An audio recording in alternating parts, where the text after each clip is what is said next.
মুক্তিযুদ্ধ সম্পর্কে আপনারা জানেন, আমাদের ৩০ লক্ষ শহীদের রক্তের বিনিময়ে এই দেশ স্বাধীনতা পেয়েছে। ৯ মাস আমাদের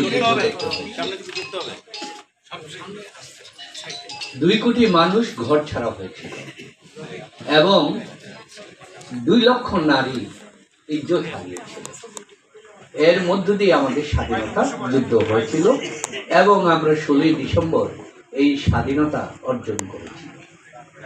এই অর্জন করার পর বাংলাদেশে যে আজকের যে বাংলাদেশ, এই বাংলাদেশটা কিন্তু আরম্ভ হয়েছে, যদিও বলি আজকে, আমাদের বাংলাদেশ আরম্ভ হয়েছে ৭১ সাল থেকে, মুক্তিযুদ্ধের স্বাধীনতার পর।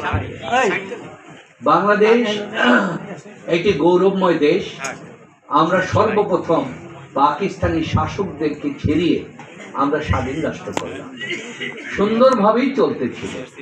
তার বিপত্তি ঘটল 1974 সালে সর্বপ্রথম বাকশাল প্রতিষ্ঠার মধ্য দিয়ে।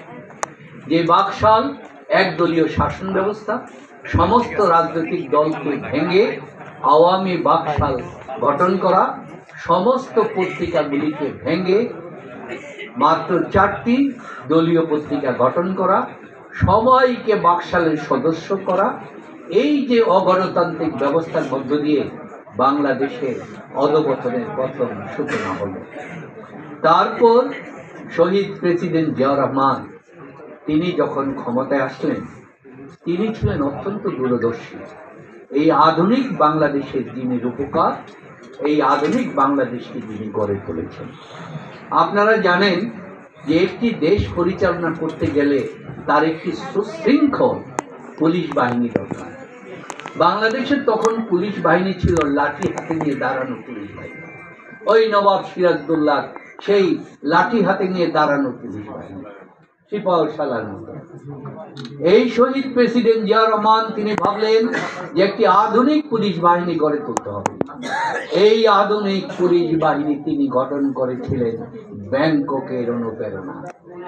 সেদিন থেকে বাংলাদেশের পুলিশ বাহিনী আজকে যে স্মার্ট, তাদের যে আর্মির মতো সাহস বলবন নিয়ে আন্দোলনকে যারা প্রতিহত করতে, এই আধুনিক পুলিশ বাহিনীর জন্মদাতা হচ্ছেন শহীদ প্রেসিডেন্ট জিয়াউর রহমান।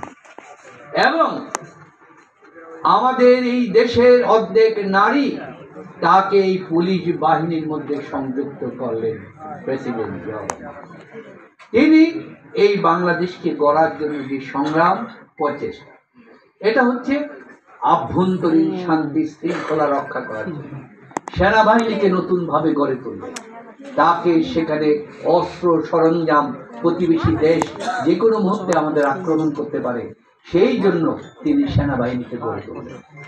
তারপরে তিনি ভাবলেন এই দেশের অর্থনীতিকে গড়ে তুলতে হবে। তিনি দেখলেন যে সবচেয়ে বড় জিনিস হচ্ছে যোগাযোগ ব্যবস্থা।